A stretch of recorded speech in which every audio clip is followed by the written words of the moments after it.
ताहिर अपनी नानी के घर आया हुआ था। वो अपने रिश्ते के बहन भाइयों के साथ नानी के बागीचे में खेल रहा था। थोड़ी देर आराम करने के लिए वो एक जगह बैठ गया। अचानक इसके पास से एक नीली तितली गुजरी। वो अनोखी लग रही थी और जादुई तरीके से चमक रही थी। ताहिर उसको पकड़ने के लिए भागते भागते घर के पास वाले जंगल में चला गया। जब तितली गायब हो गई तब उसे एहसास हुआ कि वो गुम हो गया है। अचानक इसका सर चकराने लगा और वो बेहोश हो गया। जब वो अलिफाटे तो वो जंगल पूरी तरह बदल चुका था।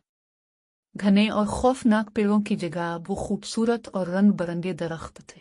जंगली जानवरों की आवाज की जगह अब चिड़ियों की चहचहाने की आवाज आ रही थी। ताहिर के सामने वो तितली दोबारा नमूदार हुई, लेकिन वो अब बोल रही थी।